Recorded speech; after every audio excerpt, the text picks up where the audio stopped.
Okay. Okay. Hello, everyone. This is Carol Scott with Advancing Excellence in America's Nursing Homes campaign. I want to welcome you to the third in a series of webinars to getting started with the safely reducing hospitalizations goal.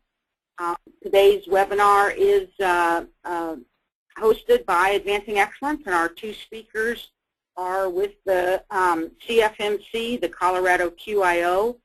Mary Perlow is a geriatric nurse practitioner and RN and program director for the CMS Innovation Center Initiative to Reduce Avoidable Hospitalizations among nursing facility residents. There are 147 nursing facilities involved in this initiative, and all the nursing homes in the initiative are tracking and reviewing hospital transfers to identify patterns, trends, and opportunities for implementing interventions to reduce avoidable hospital transfers. Mary has been involved with Interact since its early beginnings and helped develop many of the Interact tools we will be talking about in this series. And Adrian Mihalik is a gerontologist and biostatistician. Through a contract with CMS, CFMC provides technical and analytic support to the Advancing Excellence campaign, including developing the data collection tools and providing help desk support to campaign participants. As we go through the webinar today, if you have any questions for either Mary or Adrian, you may type them in the question box. It's located on the right-hand side in the information box. And at this point, I'm going to turn the webinar over to Adrian Mihalik.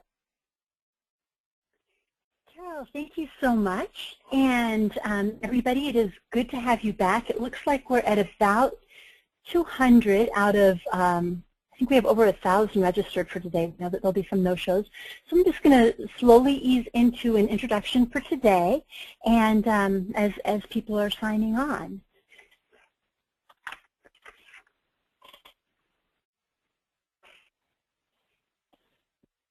Okay, so first thing, catching up. Again, in your slide deck that you have received to accompany today's presentation, you have this slide. It includes a link. The links... Adrian, we're not seeing your slide. Okay, thank you. We've gotten very good at catching that. Excellent. There you go. Okay. So this is the second slide in the handout that you received to go with today's presentation. It includes a link. The link works when you're in slideshow mode, and otherwise you would copy and paste it into your browser. And the kinds of things that you'll find, it will take you directly to the Safely Reduced Hospitalizations Identify Baseline page. And our nickname for that page is the Tools page. And what you'll find there is the actual Excel workbook, the instructions. So those of you who have been already working with this are familiar with that page, but we're continuing to load it with other resources that are specifically related to using the tool. So that will include the overview and introduction to the tracking tool, that webinar. It's a 1-hour webinar. The recordings of these practicum webinars, the slide decks that go with them, as well as the cumulative question and answer. And anything that's not up there now, it will be up within the next few days, so just keep checking back. And as we develop additional materials, more goes up.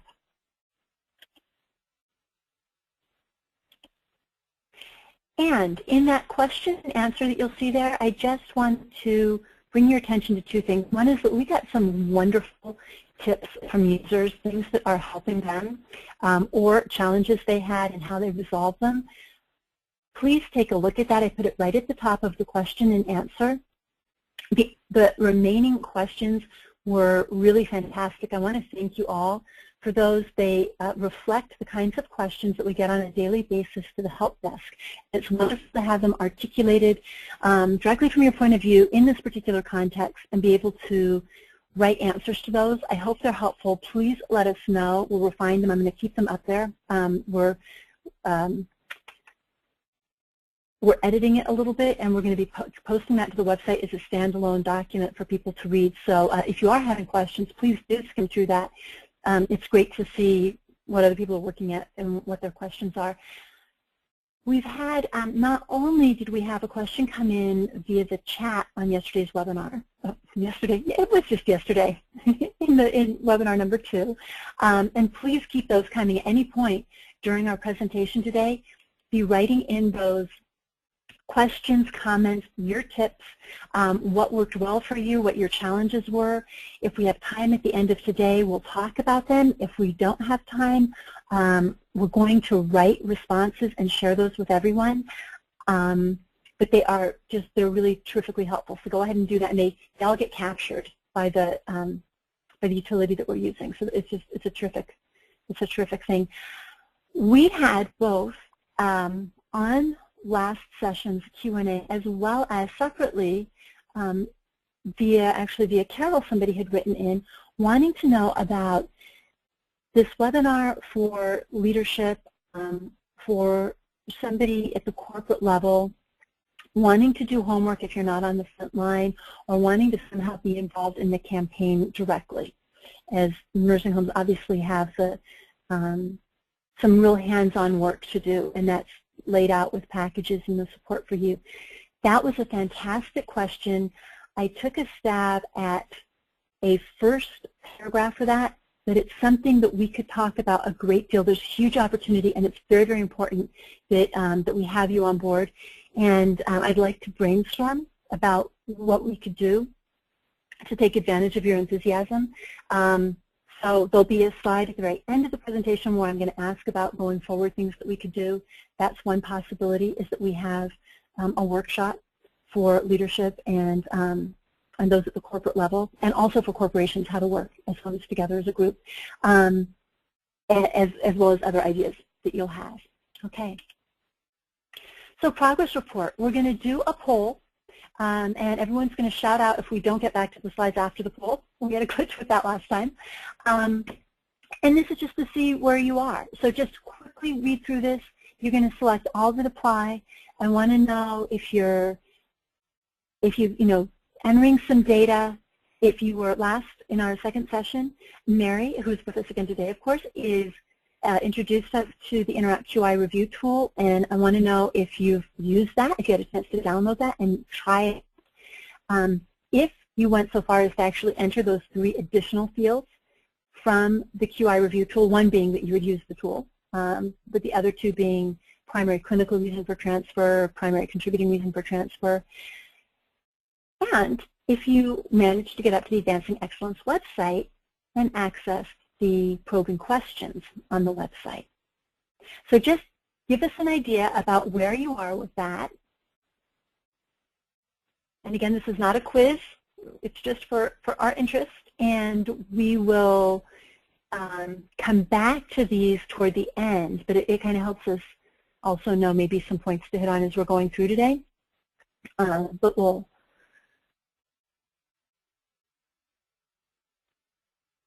come back and pick up on this as well. And so while you're doing this, thinking about it, if you haven't gotten as far as you wanted to get, if there was a challenge that you came up against, there was a technical issue, a particular question, something was complicated, getting data, something about the process, you had difficulty implementing a roadblock there, maybe it was related to time, go ahead and share with us via the chat either things that went well and how, a challenge that you overcame, or a challenge that you have that you're needing to work on right now.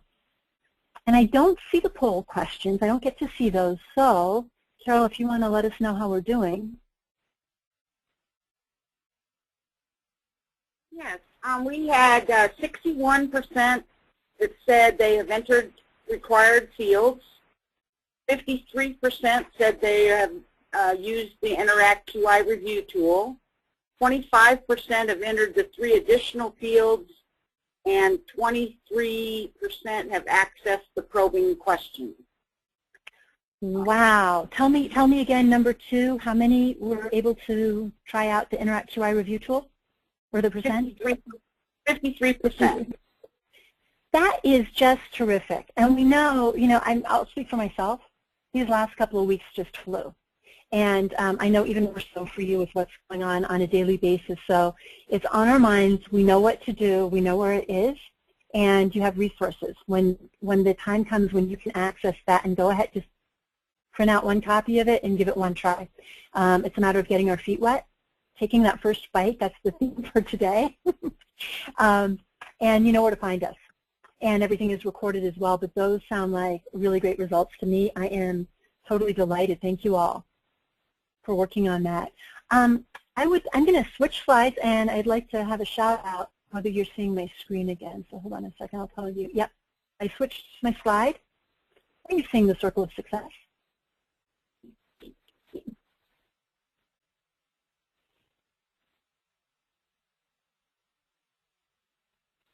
Yes, we are seeing that. I am asking that. Can you see my screen, Carol? Are we on the circle? Excellent. Okay, I just wanted to make sure that we navigated our transition, our transition in care, transition in slideshow. Okay, our first practicum was what we need to do to identify our baseline. It's collecting the required fields. It probably still hasn't been long enough to get a good sense of that, but you'll keep on doing that. But that is now the part of that data entry that's going to result in those outcomes.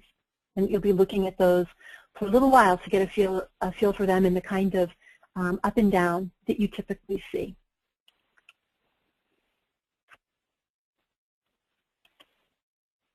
And in the second session, we talked about examining processes, and today is really a continuation of examining our processes, that how that work that we outlined in our homework for number 2, which we just responded on, is leading to our next step, which is creating improvement. How to use the information from our process examination to identify an area to begin our work. So another way of saying that is to choose a process that we might make over to improve our quality of care. So this is just the blurb, or part of the blurb, for the session that you signed up for, making sure that we're all on the same flight. And I changed my image of the airplane because now we have multiple airplanes. Actually, your particular flight might be going, each one of you might have a slightly different direction that you're going, all headed to the same place, but you're going to be taking a little bit of a different path. And it's here that we start really individualizing our work. So why is our title today Biting the Elephant? There are many processes, chains of events, points of communication, and moments of decision that conspire to either create a transfer to the hospital or not a transfer to the hospital. Therefore, there's also many opportunities to do a process makeover. And therefore also, there are a bunch of wonderful tools and resources to support that. My spouse is actually at a conference, and he had it's what you've been hearing about in the news, the black hat, and he had an instructor. He did a pre-conference workshop that was from South Africa. And apparently, because I showed him the slide, and he said, you know what? That is a very, very common expression in South Africa. They used it all the time. So what is this? I don't know if you've heard the joke, how do you eat an elephant? And the answer is one bite at a time. And that happens to be a really terrific principle of quality improvement. Not trying to solve the whole thing at once, change everything at once. Mary can probably talk much more eloquently about some of the things that can happen when we try to take on too much at once, but we've all been there. This is about one bite at a time. This is our elephant. And this is actually a really wonderful graphic, but we have to talk through it first because it's overwhelming, and this is why I call it an elephant. This is the interact flow. Down the middle, we have our everyday care elements that happen in the everyday care process that happens.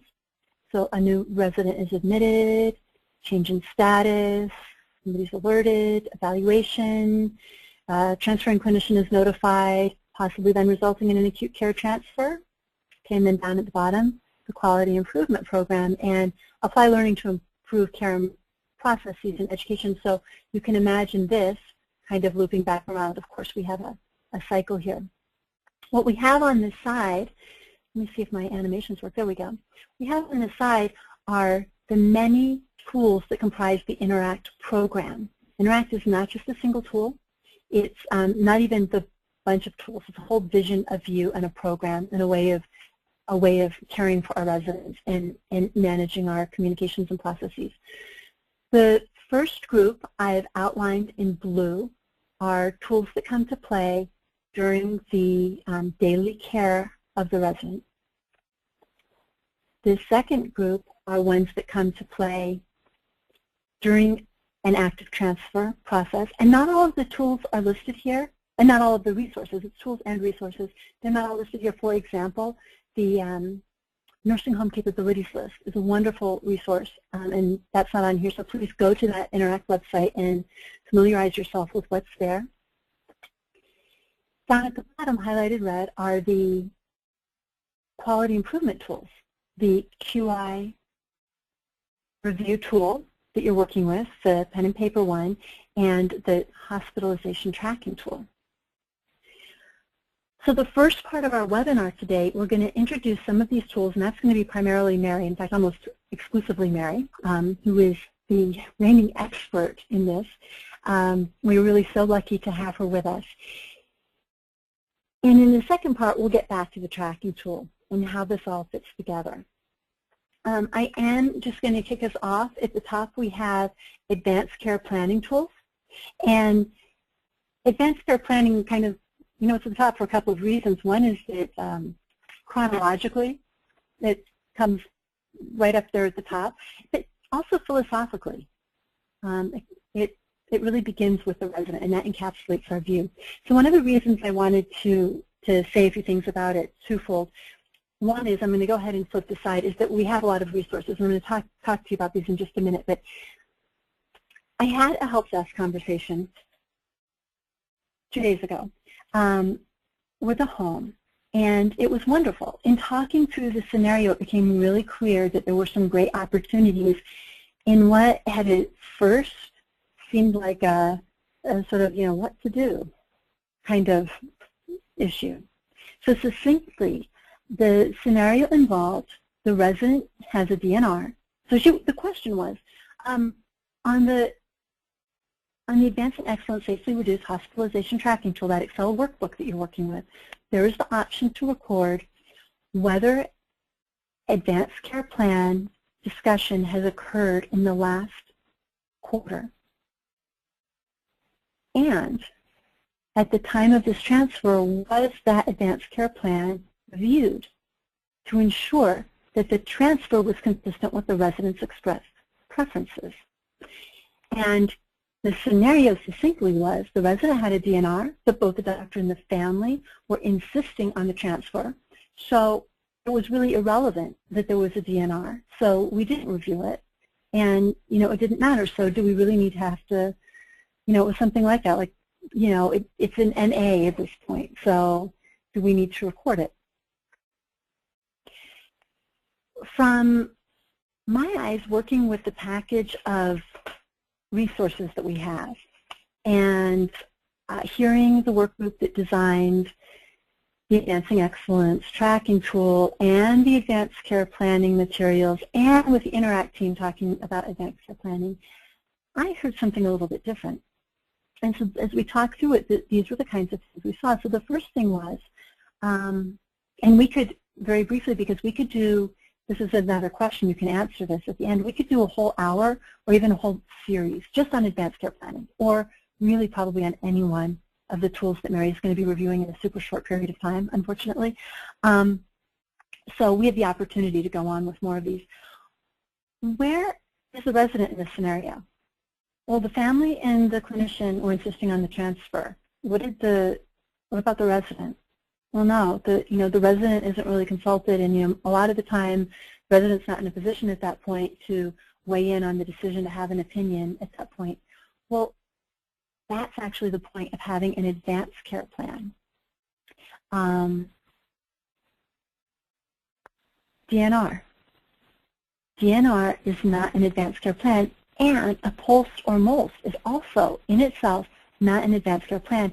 There is and I'm going to take you to my first bullet here. See the common question and answer there's that tab, the third tab, within your Excel workbook, and there's a succinct little discussion about advanced care planning and what an advanced care plan is. And the idea is that this is broader than an advanced directive.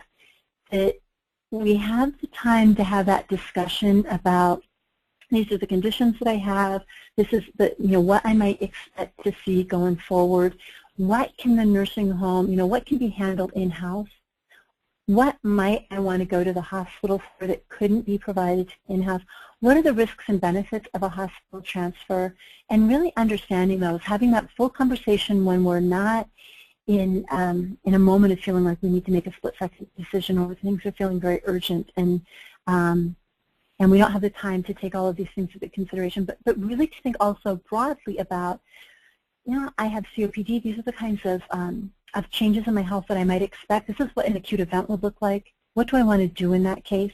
Is it going to be a transfer? Is it going to be care in the home? What can the home do for me?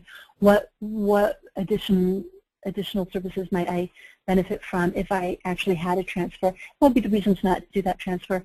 And it goes more broadly than a specific situation. So we all know that in the case, for example, of a pulse or MOLST, that doesn't cover every possible situation. There's always some nuances. That does it really fit here? I know that this is what I really wanted, but when I look at that document, it seems like we should be making this choice. In the process of that conversation, it's philosophical also, so that we have a sense of what the intention was, so we can fill in the blanks a little bit. The third thing was that we have a role. So it sounded like, hey, the clinician was insisting, the family was insisting, what might have been on paper in the advanced care plan was not the same as that. But as long as they're insisting, what's the point of reviewing? Well, it's a context that we can set. As we're presenting information to the clinician, here's the situation. Now I want to remind you also, and hopefully Mary, I'm going to turn this over to her and she can really talk in more, weigh in more practically on this. But and what were the residents' goals about what kind of care they would be receiving? And likewise with the family, remind them. Remember at the last care plan meeting, we had this discussion. Here's what we've got. Let's review this. And remind them of what they were thinking. I have an older mom, and I have those great discussions, and then there's certain moments where everything is coming together, and I just blank on, oh yeah, that's what we had decided was going to happen next.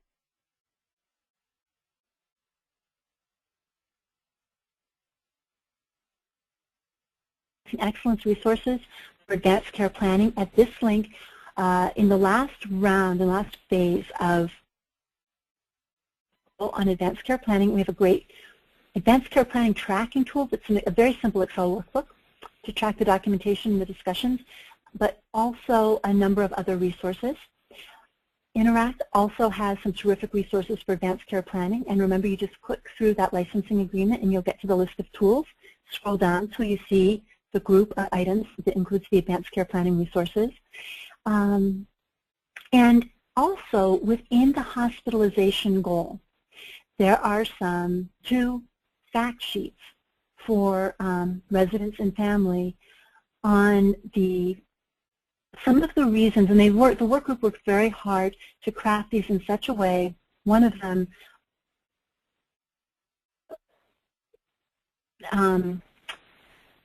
what are the risks of a hospital transfer? What are some of the reasons that we might not prefer a hospital transfer is our first response? But to do that in such a way that it's not creating fear, that it's just surfacing some information, some ideas to think about. And the other one is on financial considerations. And likewise with that, to keep it very general, more along the lines of the kinds of questions to ask, the kinds of things that might come to play that the consumer may not be aware of. So a number of resources there. Mary, I'd like to go ahead and turn it over to you. I'm going to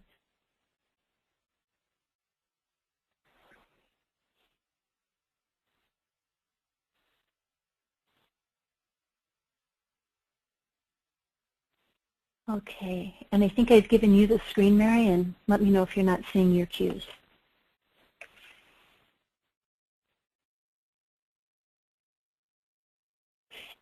And Mary, in the event that you're on mute, I want to let you know that I'm not hearing you. Okay, do you hear me now? Yes, ma'am, I did. Okay. Is my screen up on Stop and Watch? Yes, it is. Okay, I think we're ready to go. Hi, everybody. Glad to talk to you again today. So you've been tracking hospitalizations on your tracking tool. You've done some root cause analysis using the Interact QI tool to identify some areas to target and maybe do a little bit differently to determine if there are some opportunities in your nursing facility to manage some of your residents on site. So really, the Interact Quality Improvement Program, that's interventions to reduce acute care transfers. The purpose of this program is really to identify early changes in condition in your residents. That's why this tool is called the Early Warning Tool. Then to be able to communicate that change and be able to use some tools to determine the best and most appropriate way to assess and manage the resident. This is the first tool, and it's targeted to your frontline staff, your CNAs, the PT folks, the OT people. Some nursing facilities even introduce this tool to their housekeeping department, and some also train the families in how to use the Stop and Watch tool. The purpose of this tool is really to guide direct care staff through a very brief review of early changes in resident condition, with the goal being to improve communication between the frontline staff and the nurse in charge about early changes in condition. It's really a way to empower your frontline staff to recognize that what they observe in the resident that they're working with and being with every day really makes a difference. So the instructions for the frontline staff would be to use this tool.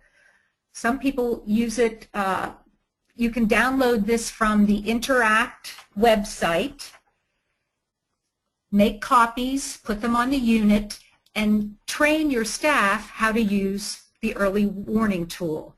So the instructions would be, if you've identified a change while caring for or observing a resident, please circle the change and notify a nurse. Either give the nurse a copy of this tool or review it with him or her as soon as you can.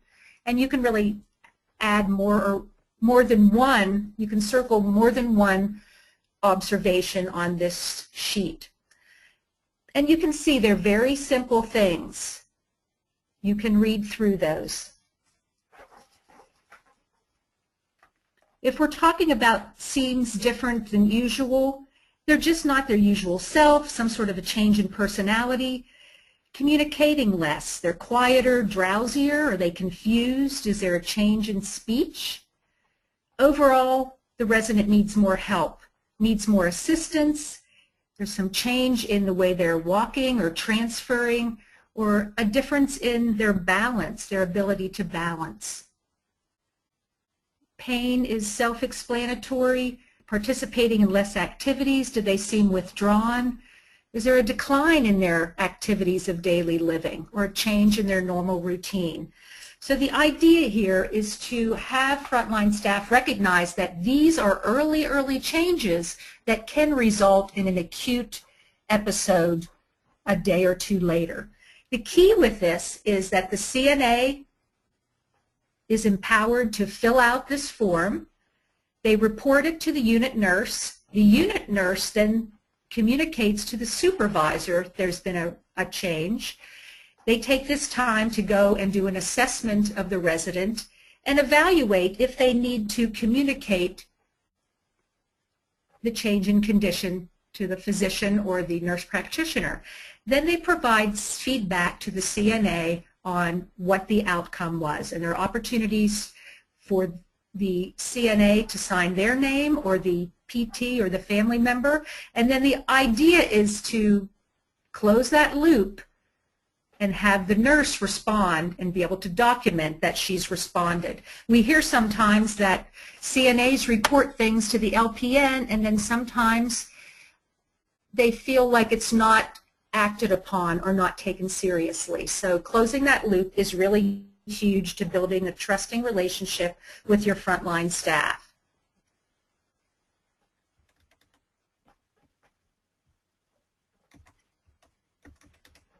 Okay, Adrian, my slides aren't advancing, so you'll have to do it on your end.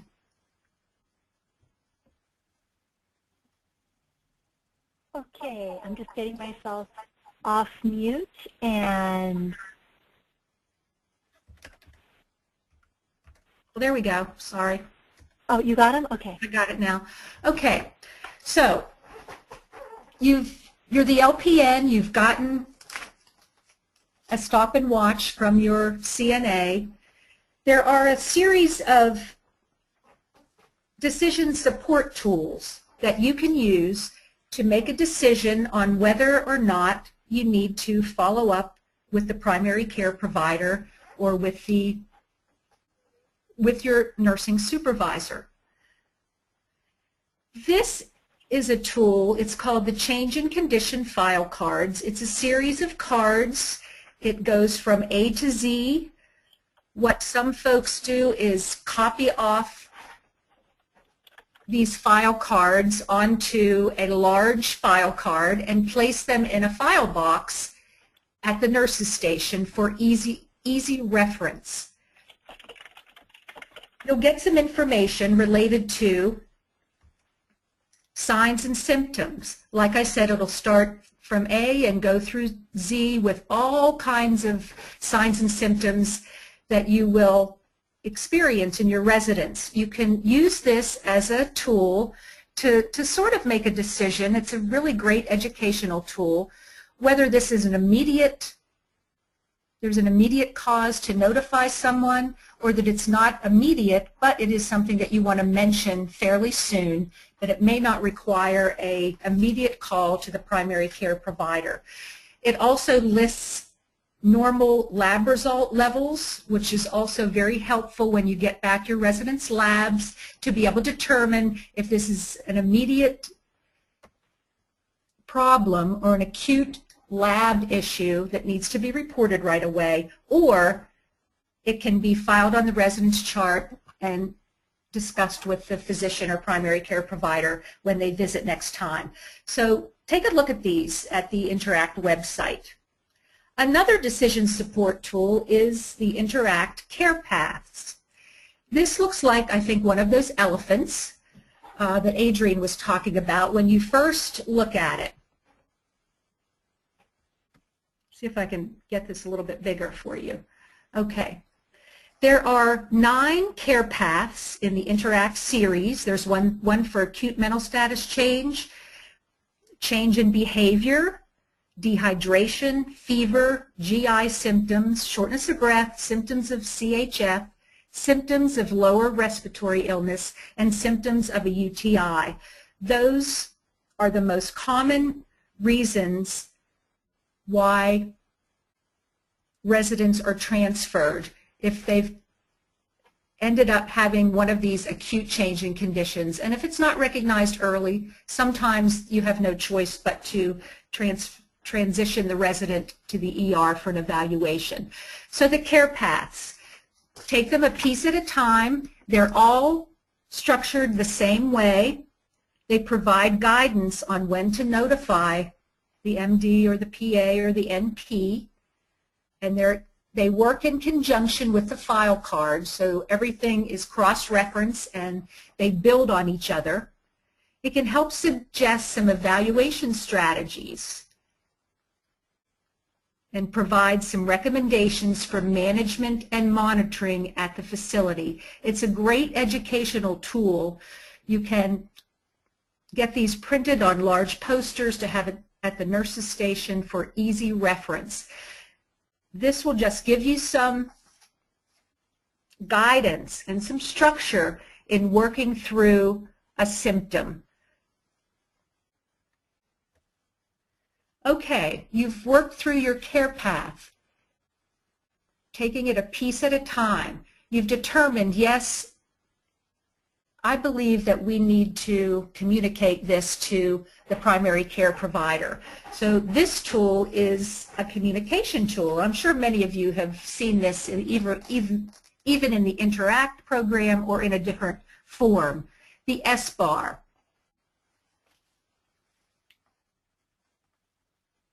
The purpose of this tool is to improve communication using consistent language. It standardizes the communication so that all of the nurses are communicating in the same way. You have just enough information that you're going to be reporting. The communication can be efficient, effective, and you have some clear guidelines of information that the primary care provider generally will want to know. We have tested this with many primary care providers, and this was really the list and the information that they came up with that would be important for them to know if you pick up the phone and call to report a change in condition. I know that we've all had a time where we wanted to call the physician, we hurriedly went to the desk and made our quick phone call, and immediately we were asked questions that we weren't prepared for. I've been there, you've probably been there, and you put the phone down and you're racing around trying to find information. This can eliminate that panic mode that we sometimes get into, and it also provides the person on the other end of the line the information they need to help you decide what to do next. The S-bar tool. You're going to be relating the situation, what's the change in condition, what's the background on this resident, what is my assessment or appearance, what do things look like. We don't have to have a diagnosis here, it's just here's what this change in condition looks like. Mrs. Jones is just really, really confused. Yesterday she was fine. Today she's just walking, her gait is and balance is very unsteady, and she's just much more confused. We think there's something going on. And then what's your request? The request, you can use your care path to gain knowledge on what types of things you might want to request from the primary care providers. And this is a partnership. You can talk back and forth, obviously, about what might be the next step, but there may be things that you can offer in your nursing facility to be able to do a little bit more of an evaluation if that seems appropriate when you talk together with your primary care partner. Okay, so unfortunately, this resident had to be transferred to the ER for an evaluation. You all use transfer forms. Everybody does. A big piece of the hospitalization projects that everybody's working on right now is for nursing facilities and hospitals to partner with each other to try to communicate the best that we know how so that either one of us can care for the resident at any given time in the most appropriate manner. So I urge you to engage with your hospitals. You can do that by sitting down, figuring out what are the hospitals that you refer to, reach out to someone at the hospital. Who's their readmissions champion? A lot of them have them. Find out who that is and say, can we meet with you? We would like to talk about what kinds of things you think are important to have from us if we transfer one of our residents. And we would like to let you know what are the things that we need when we transfer a resident, when we receive a resident from you. This is a good starting point. This has been reworked several times utilizing input from hospitals and nursing facilities on what are the most important elements that each needs to know when a resident is transferred. So get that conversation going. While you're meeting with the hospital personnel, this is a good tool. The Nursing Home Capabilities Checklist is a good tool to use with case managers that might be on the readmissions team, with ER staff that would be on the readmissions team. This is just a quick checklist that you fill out and they keep on site after having a conversation and introducing everybody to this particular tool. You get the opportunity to say, here are the kinds of services that we offer at our nursing facility. We may transfer someone to the ER for an evaluation, but we can take this resident back in certain circumstances because we have these capabilities at our nursing facility. As you know, some hospitals just don't recognize all of the capabilities and services that you can offer. And yeah, there are times when we want to get an evaluation, but also times where we could receive a patient back with an IV antibiotic and handle them just fine. So this gets you an opportunity to get the conversation started with some of your referral hospitals, and gets you the opportunity to let them know about all the services that you can provide. This is the QI tool that we reviewed last time to do a root cause analysis on any of the residents that you transfer to the ER and those that are hospitalized, to just go back and try to identify some gaps or areas where you might be able to improve. So I think I'm going to pass it back to Adrian for homework 2.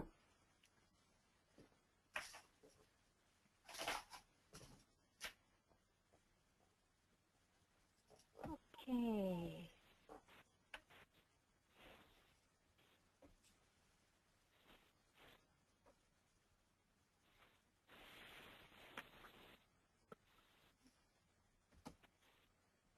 Let's see, Mary. I am here. I'm waiting for the special cue I get to share my screen. There it is. Beautiful, thanks.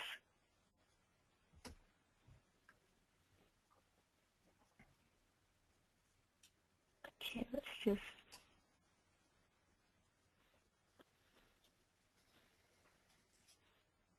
Okay, here we are. So the Interact QI review tool, I just backed up one slide from where Mary left us. The Interact QI review tool is what we spent, that was the focus of our second webinar in this series. And from that, you were extracting 2 pieces of information. One was your primary clinical reason for the transfer and your primary contributing reason for the transfer. Which another way of saying that would be the non-clinical reason. So ACP not in place, family insisted, clinician was not able to do a face-to-face, those kinds of reasons. There's an auxiliary sheet that we call the RCA summary sheet that bridges. This tool allows you to summarize. It's to choose one for that primary clinical, primary contributing, and those were the 3 additional pieces that you entered on the, you entered or would have entered, but that's that second set of homework. So as you step into it, and you may be doing this on your own timeline, that next thing to do would be to start using the Interact QI review tool on each transfer that happens, to use that summary page, which is just a matter of landing on one clinical reason, one contributing reason, and then open up your hospitalization tracking workbook, enter the primary clinical reason, the primary contributing reason, and yes, that you completed a root cause analysis of this transfer.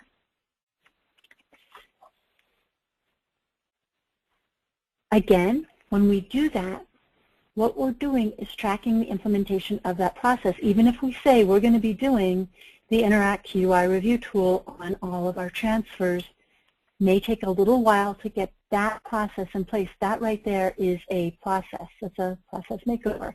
And so we're doing two things. In doing the root cause analysis and using that Interact QI review tool, we are, and here's our circle of success up at the top, we are exploring our processes, examining our processes. That's what that tool is all about. And we're also monitoring an outcome, and it is a process outcome. And in this case, our process is doing that root cause analysis. That is a terrific thing to be doing. Remember that you have this graph in your tool. You'll be able to monitor your implementation of this process change.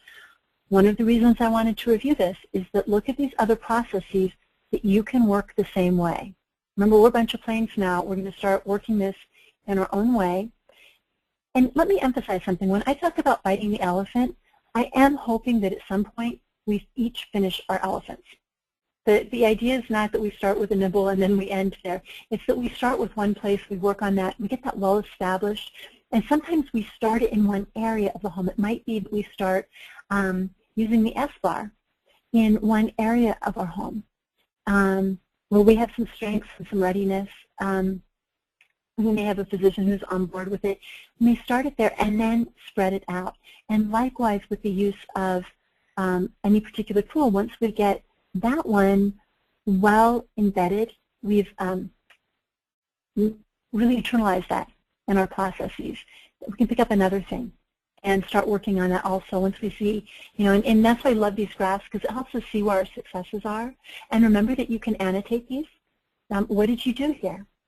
This is what we were looking on when we started off. What happened here? Explain this. Oh, it's starting to go up. What happened here? And put in one of those little call-out boxes. So when you're in your Excel sheet, there's an option to insert, and you're going to insert a shape, and it's a little call-out box with an arrow. And we'll put something up about that at some point. It's a fun and useful thing to do. Take that to your team, take it to your quality council, and share those. It's pictures worth 1,000 words. But what we're seeing here, let's say that you start working with that transfer form that Mary was discussing. You meet with your hospital, have a discussion with them, you come up with any modifications that you'd like to make to that. It's going to work for both of you, and now you need to monitor the implementation. You can record that within your Excel workbook and get a trend. You can track that right here on this graph. Same thing, percent of all residents, percent of all transfers in which the resident's advanced care plan was reviewed at the time of transfer. The percent of all, this first one up here I was not reading. The percent of all transfers for which the resident had a documented advanced care plan in the last month. Also, in conjunction with that, the red is the percent of all transfers for which the advanced care plan was reviewed at the time of transfer to ensure that that transfer was consistent with the resident's expressed preferences. The green would be the percent of transfers for which the structured communication tool was used so that would be the S-bar, that structured communication to the transferring clinician, a MD and PA. And the purple is the percent of all transfers for which a structured communication tool was used to transfer information to the hospital. We have another one another option for receiving information from the hospital as well in your admission-related processes. So this same graph, you get your hands wet using it, just tracking the implementation of the QI review tool, but depending on what you choose for the next process to make over, you'll be able to chart your implementation of that as well.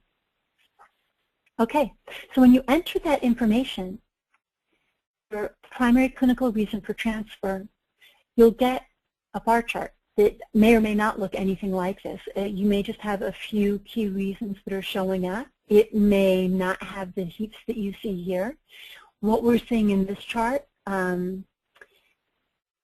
altered mental status, congestive heart failure, we see some UTI is a little bit high. Depending on what we see here, this is a a way to bite the elephant. Start small, but start smart.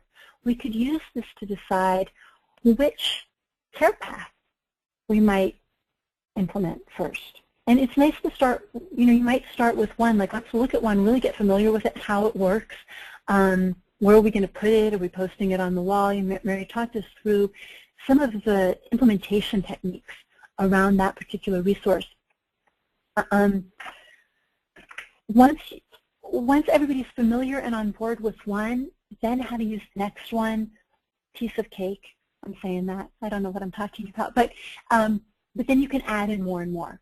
But if you want to, let's just choose one. Or even just let's know ourselves. What are we calling things? And this is another great question I had this week. Is this a diagnosis? And some of these look like diagnoses. No. This is not something you need to wait for the hospital to tell you what was going on. This is from your perspective. What seems to be the issue? What was the change in what was the sign, symptom, kind of, what seemed to be the problem that precipitated the consideration for that transfer from your perspective?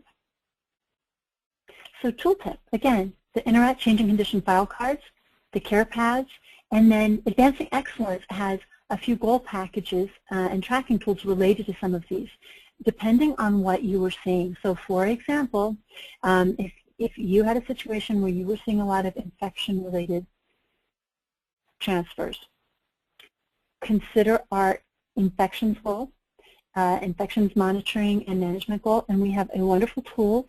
It was developed in conjunction with the CDC, as were the various materials. So we have some terrific checklists that work as an initial evaluation of your processes, your education, and your practices for several areas. And then there's a workbook that is currently focusing on C. difficile, and down the line that will be expanded to focus on additional infections in turn.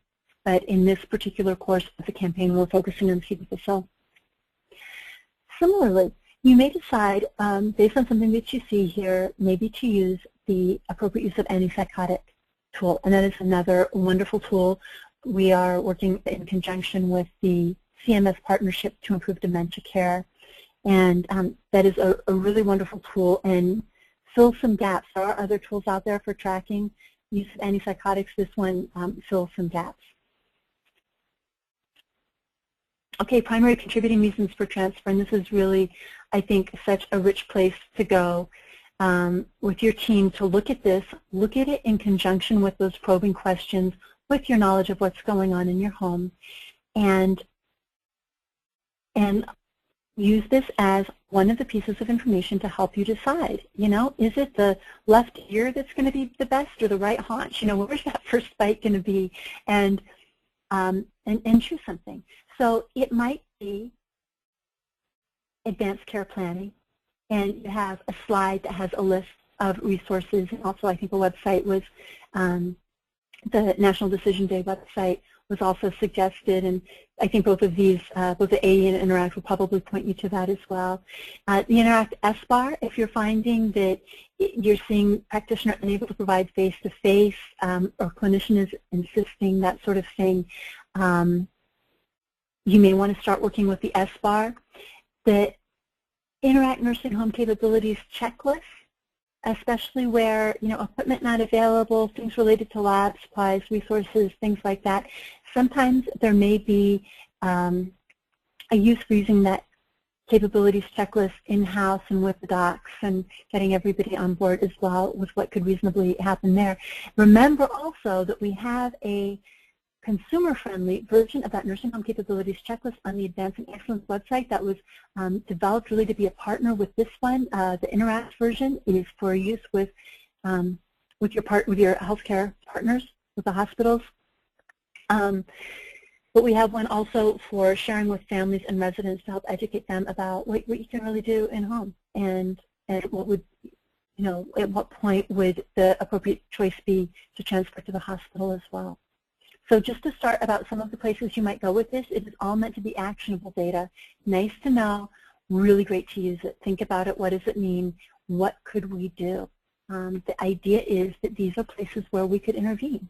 We could decide that there's something we could do about this to, at a minimum, ensure that even if this is the reason that it's happening, that this is an okay reason, that every time the transfer occurs, that it was appropriate, it was handled as well as it could, that that transition in care was as seamless as it could possibly be, all the communications happened beautifully and completely, and that it happened as quickly as it should when that's the appropriate thing to have happen.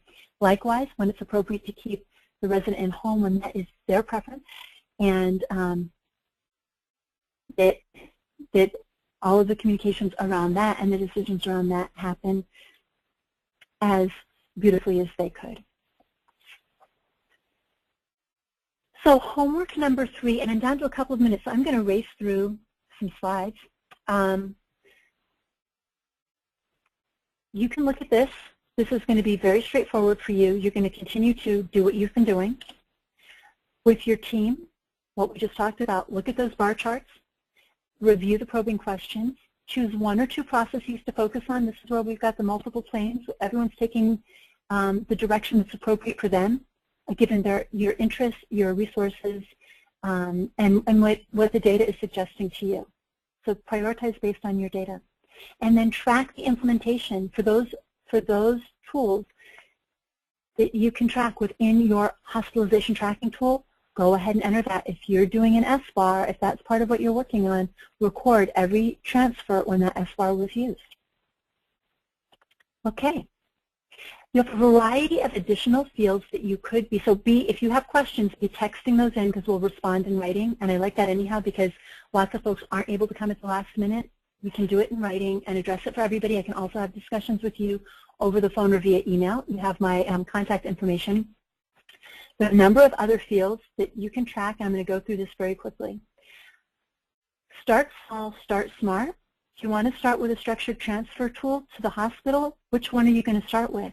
Maybe I'm going to choose Inverness. This is where I'm receiving most of my residents from, so I might want to start my communications there, get the most bang for my buck. When I've got it worked out with them, I'll progress on to the rest of my hospitals. There are other approaches as well. Maybe you're going to do it as a group. But if you wanted to start with one, this is a way to use that information. One of the ways to use the information, there are many.